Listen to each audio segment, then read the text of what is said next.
హరే కృష్ణ. అందరికీ నమస్కారం. Welcome to divine Telugu voice. Bhagavad Gita journey with chapter 1 శ్లోక నంబర్ 5. భగవద్గీత ప్రథమాధ్యాయము 5వ శ్లోకము. దృష్టకేతుచ్చేకితానః కాశీరాజచ్చ వీర్యవాన్ పురుజిత్ కుంతిభోజశ్చ సైభ్యచ్చ నరపుంగవః.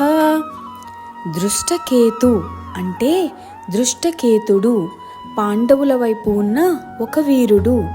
చ అంటే మరియు అని అర్థం. ఏకితానః అంటే ఏకితానుడు. ఏకితానుడు అంటే ధైర్యవంతుడైన యోధుడు అని అర్థం. కాశీరాజః కాశీదేశరాజు. చ మరియు వీర్యవాన్ అంటే గొప్ప శక్తి పరాక్రమం కలవాడు. పురుజిత్తు ధైర్యవంతుడైన రాజు. కుంతిభోజః కుంతిభోజుడు. కుంతిభోజుడు అంటే ఎవరు? కుంతీదేవి తండ్రి. సైభ్యః సైభ్యుడు. సైభ్యుడు అంటే గొప్ప యోధుడు. నరపుంగవః మనుషులలో శ్రేష్ఠుడు, గొప్ప వీరుడు అని అర్థం. పాండవుల పక్షంలో దృష్టకేతుడు, చేకితానుడు, కాశీరాజు అతడు మహావీరుడు, పురుజితుడు, కుంతిభోజుడు, సైభ్యుడు వీరందరూ శక్తివంతులు, న్యాయం కోసం యుద్ధానికి సిద్ధమైన వారు, ధర్మం కోసం నిలబడిన మహానుభావులు. ఈ శ్లోకంలో భగవంతుడు మనకు ఒక ముఖ్యమైన విషయం చెప్తున్నారు.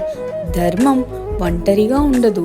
నిజమైన ధర్మం ఉన్న చోట ధైర్యం, బలం, సహాయం కూడా వస్తాయి.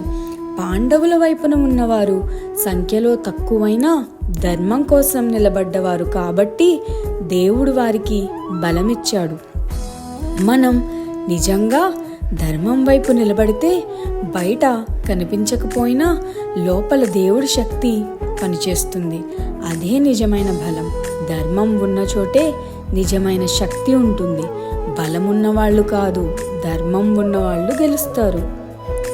శ్రీకృష్ణ గోవింద హరే మురారే హే నాథ్ నారాయణ వాసుదేవ. నేను మీ శ్వేత. ధన్యవాదాలు. హరే కృష్ణ.